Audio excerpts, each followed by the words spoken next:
اعوذ باللہ من الشیطان الرجیم بسم اللہ الرحمن الرحیم اللہم صلی علی محمد وعلی آل محمد۔ اللہ جل شانہ کو بے حساب کرم احسان اس ذات کا کہ جس نے ایک دفعہ پھر قرآن مجید سمجھنے کے لیے یہاں پہ ہمیں اکٹھا کر دیا۔ آج ہم انشاءاللہ 8واں پارہ سورہ الانعام کی آیت نمبر 116 سے اپنا سبق شروع کریں گے۔ اعوذ باللہ من الشیطان الرجیم بسم اللہ الرحمن الرحیم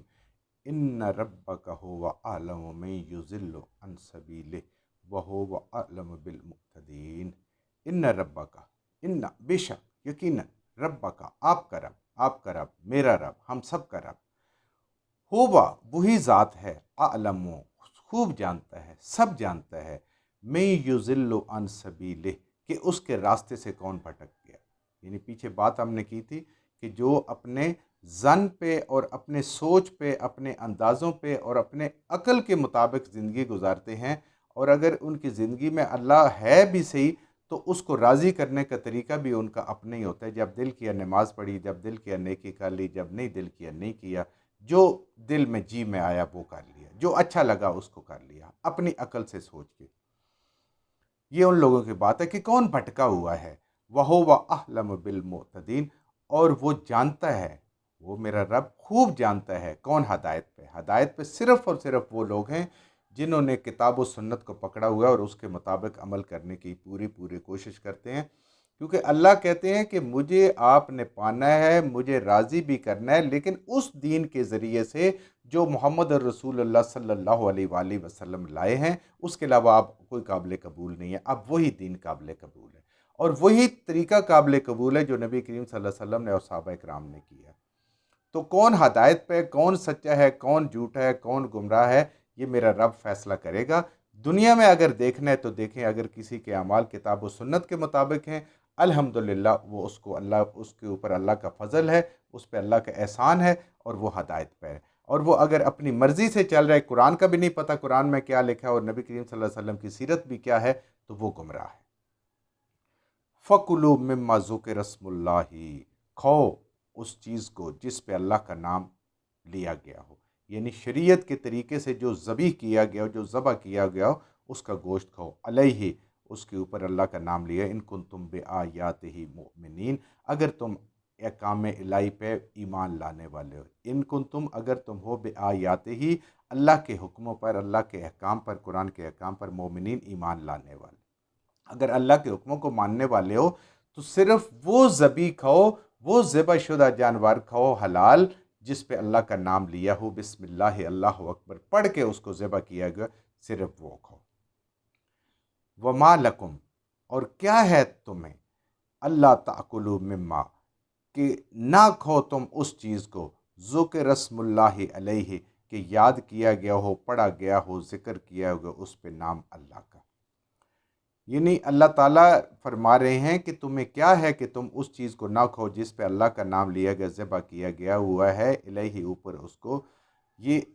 اس طرف اشارہ ہے اس آیت کا، پچھلی آیت کا شان نزول یہ ہے کہ مشرکین عرب کہا کرتے تھے کہ یہ تم کیسے اللہ تعالیٰ کو ماننے والے ہو، جب اللہ تعالیٰ کسی چیز کو مار دیتا ہے، یعنی وہ خود اپنی موت مر جاتی ہے، اس کو تم نہیں کھاتے، کیونکہ وہ مردار کھایا کرتے تھے پہلے، اور جس کو تم اپنے ہاتھ سے مارتے ہو، ذبح کرتے ہو، اس کو تم کھا لیتے ہو۔ تو اللہ کی ماری ہوئی چیز کو نہیں کھاتے، اپنی ماری چیز کو کھا رہے ہو۔ اب اللہ فرما رہے ہیں کہ دیکھیں، بات کفار کے اعتراض کا جواب یہ ہے کہ ہم نے اللہ کا حکم ماننا ہے۔ اللہ نے کہا وہ نہیں کھانی، ہم نے نہیں کھانی، بے شک اس کو اللہ نے مارا ہے۔ اللہ نے کہا کہ آپ اس کو ذبح کریں اللہ کا نام لے کر، بسم اللہ اللہ اکبر پڑھ کر، اور یہ تمہارے لیے حلال ہے، یہ ہمارے لیے حلال ہوگا۔ مقصد نہ گوشت کا نہ ہے، نہ کسی اور چیز کا ہے، مقصد اللہ کے حکم کو ماننے کا ہے۔ اللہ نے کہا وہ حرام ہوگی، ہمارے لیے حرام ہوگی، کیونکہ حرام حلال کرنا میرے اللہ کا اختیار ہے۔ اللہ نے کہا یہ حلال ہے، یہ حلال ہوگی۔ جس کو اللہ حلال کرے وہ حلال، جس کو اللہ حرام کرے وہ حلال۔ یہ کوئی نہ انسان کی عقلی دلیل سے چیزیں حرام ہوتی ہیں، نہ عقلی دلیل سے چیزیں حلال ہوتی ہیں، یہ اللہ کے حکم سے ہوتی ہیں۔ اللہ نے کہہ دیا اپنے کلام میں کہ وہ مردار حرام۔ پیچھے ہم نے پوری تفصیل پڑھی تھی نا کہ کس کس طریقے سے جانور مرتے ہیں جو سارے کے سارے حرام ہیں، گر کر مرتا ہے، زخمی ہو کر مرتا ہے، آپس میں لڑ کے مرتا ہے، کوئی درندہ کھا جاتا ہے، جب تک اس پہ اللہ کا نام نہ لیا ہوگا۔ اور پھر شکار کرنے کا طریقہ بتایا کہ اگر آپ شکاری کتے جو تمہارے سدائے ہوئے ہیں یا جانور جن سے تم شکار کرتے ہو وہ بھی تمہارے لیے حلال ہے۔ اب اسی طرح اگر مچھلی کا دیکھا جائے تو اس پہ بھی کل کوئی اعتراض کرے گا نعوذ باللہ کہ جی یہ تو کیسے آپ نے اس پہ تو اللہ کا نام ہی نہیں لیا۔ اللہ نے کہا یہ جو سمندر کے جانور ہیں جو سمندر کے اندر رہنے والے ہیں اس میں سے جو حلال ہیں وہ اللہ نے ہمیں بتا دیے، جو بالکل پانی کے اندر رہنے والے ہیں۔ تو بات اللہ کے حکم کی ہے، بات اللہ کے حکم کی ہے، کوئی اور حلال حرام کوئی اور کرائٹیریا نہیں ہے۔ تو کیا ہے کہ جس پہ اللہ کا نام لے اس کو نہ کھایا جائے، وہی تو کھانے والی چیز ہے۔ وقد اور یقیناً فصل لکم ما حرم،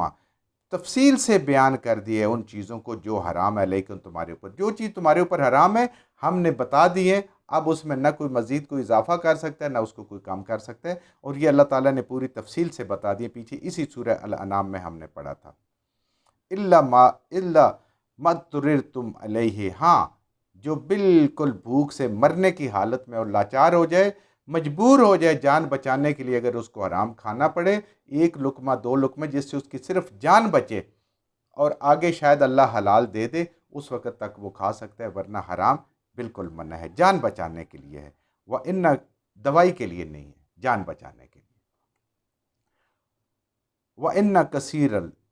كَثِيرًا لَيُضِلُّونَ بِأَهْوَائِهِمْ بِغَيْرِ علم، اور اسی طرح بہت سے لوگ ہیں وہ گمراہ کرتے ہیں اپنی خواہشات نفس، اپنی خواہشات، اپنی سوچ، اپنی عقل کو استعمال کر کے بغیر علم، علم ان کے پاس کوئی نہیں ہے۔ حلال حرام جاننا ہے، دنیا میں اللہ کو راضی کرنا ہے، دین پہ چلنا ہے تو قرآن سے پتہ چلے گا، نبی کریم صلی اللہ علیہ وسلم کی سنتوں سے پتہ چلے گا، آپ کی سیرت سے، آپ کے حدیث سے پتہ چلے گا۔ اس کے علاوہ جو دوسرے لوگ ہیں وہ خود بھی بھٹکے ہوئے اور لوگوں کو بھٹکانے کا سبب بنتے ہیں، جیسے میرے خیال میں ایسے ہے اور اس کے خیال میں ویسے ہے، یہ ایسا نہیں ہے، یہ خیال نہیں ہے، یہ بغیر علم کے بات نہیں ہے، یہ کہ قرآن کے اندر یہ میرے اللہ تعالیٰ نے فرمایا ہے، یہ نبی کریم صلی اللہ علیہ وسلم کی حدیث ہے، اس روح سے یہ چیز جائز ہے، یہ ناجائز ہے، یہ حلال ہے، یہ حرام ہے، یہ غلط ہے، یہ صحیح ہے، یہ گناہ ہے، یہ ثواب ہے، اس کا معیار قرآن اور سنت کرے گی، کتاب و سنت کرے گی۔ یہ ہماری بے احوائہم، اپنی خواہشات سے نہیں ہوگا، جو اچھا لگ گیا وہ کر لیا، جو نہیں ہے یہ نہیں، یہ اللہ تعالیٰ بتائے گا، اور اللہ تعالیٰ نے یہ ساری چیزیں بتا دی ہیں۔ ان ربک ھو اعلم بالمعتدین، اور تیرا رب خوب جانتا ہے کہ کون اپنی مرضی سے سوچ سمجھ کے کام کرتا ہے اور کون بے چون و چراں اللہ کے دیے ہوئے حکموں کے مطابق، قرآن کے مطابق، سنت کے مطابق اپنی زندگی گزارتا ہے، کون حد سے گزرنے والا ہے اللہ جانتا ہے، کون احکام الہی کی خلاف ورزی کرنے والا ہے اور کون اپنی سوچ کو اس سے بڑا بہتر سمجھنے والا ہے کہ یہ بہترین چیز ہے۔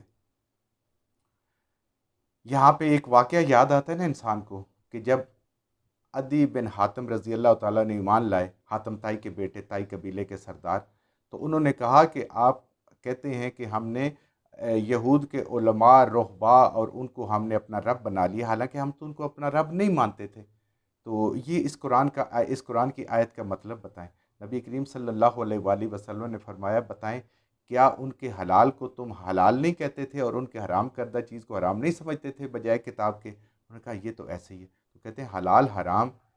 یہ میرے رب کا اختیار ہے، اگر کوئی مخلوق اس کو اپنے ہاتھ میں لے اور کوئی اس کے اوپر چلے تو وہ شریک ہے اللہ کا، وہ شرک کر رہا ہے، کیونکہ یہ اللہ کا اختیار ہے۔ شریعت کے احکامات دینا، ان پہ عمل کرانا، ان کو متعین کرنا، یہ میرے اللہ کا کام ہے۔ تو یہاں بھی وہی کہا جا رہا ہے کہ یہ مرضی کی باتیں نہیں ہیں، جو رب کا حکم ہے اس کے مطابق چلنا ہے۔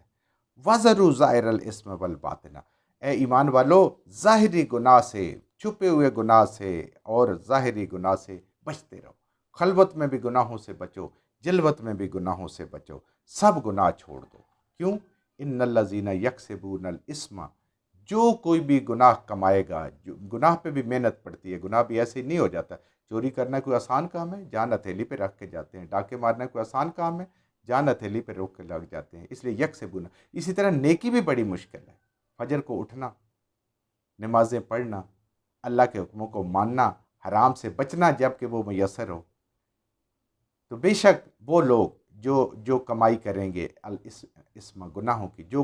گناہوں کی کمائی لائیں گے، سیجزونا، تو لازماً عن قریب سزا دیں گے، بدلہ دیں گے، بما کانوا یقترفون، جو وہ دنیا میں کما کے لائے ہیں۔ تو اے ایمان والو گناہوں سے بچتے رہو، گناہوں کا انجام لازماً برا ہے، گناہوں کا انجام لازماً سزا ہے، لیکن یہ سزا کب ہے؟ جب انسان کی آنکھیں بند ہو جائیں گی، دنیا میں ملنا ضروری نہیں ہے، اگر مل جائے تو مل بھی سکتی ہے، اللہ تعالیٰ کو اس کا پورشن دے بھی سکتے ہیں، لیکن اصل حقیقت کیا ہے کہ یہ ظاہری گناہوں سے بھی بچنا ہے، جیسے انسان نے شرک سے بچنا ہے، ترک نماز سے بچنا ہے، جوا سے بچنا ہے، شراب سے بچنا ہے،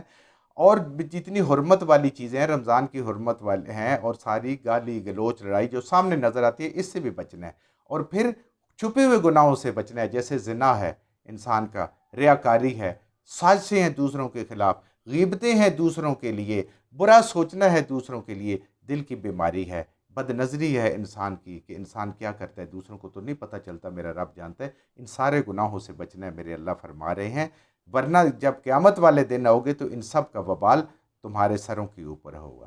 وَلَا تَأْكُلُونَ مِمَّا،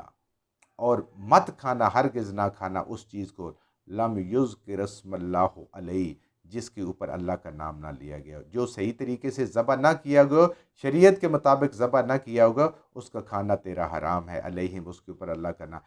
وَإِنَّهُ لَفِسْقٌ، اور یہ فسق ہے، رب کی کھلی نافرمانی ہے، فسق جیسے نماز چھوڑنا فسق ہے، فرض کو چھوڑنا، حلال کھانا بھی فرض ہے، اس کو جو چھوڑے گا وہ فسق میں مبتلا ہو جائے گا، یہ فسق ہے، اللہ کا جس پہ نام نہ لیا گیا ہو، کسی غیر اللہ کی خوشنودی کے لیے کیا گیا ہو، یا کسی بت کے لیے کیا ہوگا، یا کسی انسان کے لیے، یا جن کے لیے، شیطان کے لیے کیا گیا ہو، اس کو تم نے نہیں کھانا، یہ فسق ہے۔ ان الشیاطین لیوحون الی اولیائہم، اور بے شک، تحقیق، یقینی بات ہے کہ تمام شیاطین جو پیچھے ہم نے پڑھا تھا، جن بھی ہیں، انسان بھی ہیں، اور خود شیاطین بھی ہیں، یہ سارے کے سارے شیطان لیوحون یہ وسوسہ ڈالتے ہیں لا اولیاءہم، اپنے اولیاء کے دلوں میں، اپنے جو دوست ہیں ان کے دلوں میں ڈالتے ہیں۔ ایمان والوں کو اللہ تعالیٰ بچا لیتا ہے، ایمان والوں کے دل اللہ کے قبضہ قدرت میں ہوتے ہیں، اور وہ اللہ سے جب پناہ مانگتے ہیں، یا اللہ میں شیطان سے بچا لے، اللہ تعالیٰ ان کو بچا لیتے ہیں، لیکن ان کے جو دوست ہوتے ہیں وہ ان کا دل ان کے پاس ہوتا ہے۔ لیجادلوکم، اور پھر یہ جھگڑا کرتے ہیں تمہارے ساتھ آ کے، ایمان والوں کے ساتھ بھی، اور نبی کریم صلی اللہ علیہ وسلم کی بات بھی، کہ ان کی بات کیوں نہیں مانی جاتی۔ ان اطعتموہم، اگر کسی نے ان کا کہا مانا، اے ایمان والو، اے قرآن پڑھنے والو، اگر ان لوگوں کا جو شیطان کی پیروی کرنے والے ہیں، اگر ان کا ایک کہا مانو گے، ان کے اوپر چلو گے، انک لمشرکون، تو تم بھی شرک میں مبتلا ہو جاؤ گے۔ یہ اللہ کے شریک بھی بناتے ہیں، یہ قرآن کے پڑھنے سے بھی روکتے ہیں، یہ نمازیں پڑھنے سے بھی روکتے ہیں، یہ نیکی سے بھی روکتے ہیں، یہ نبی کریم صلی اللہ علیہ وسلم کی رسالت کو بھی نہیں سمجھنے دیتے، اس کے اندر بھی ڈنڈیاں مارنے کی کوشش کرتے ہیں، لیکن صرف جو شیطان کا دوست ہے وہ اس کے قابو میں آتا ہے، جو اللہ کے بندے ہیں، اللہ کو ماننے والے ہیں، اللہ ان کو بچا لیتا ہے۔ اس لیے پڑھتے ہیں اعوذ باللہ من الشیطان الرجیم، بسم اللہ الرحمن الرحیم، اللہ کی پناہ میں انسان آ جاتا ہے، ورنہ شیطان اتنا طاقتور ہے کہ وہ انسان کے اندر ایسے دوڑتا ہے جیسے رگوں میں خون دوڑتا ہے، لیکن اللہ تعالیٰ بچا سکتا ہے۔ جب انسان کا تعلق اللہ سے مضبوط ہوتا ہے تو پھر انسان شیطان کے وار سے بچ جاتا ہے، اگر کمزور ہوگا، ایمان کمزور ہوگا تو پھر بچنا بہت مشکل ہے۔ جو کچھ ہم نے صحیح پڑھا، اللہ ہمارے ذہنوں میں، دلوں میں بٹھا دے، جہاں جہاں پڑھتے ہوئے بولتے ہیں ہم سے غلطی ہوگی، اللہ میں معاف فرما دے، اور ان غلط باتوں کو ہمارے ذہنوں سے، دلوں سے اللہ کی ذات نکال دے۔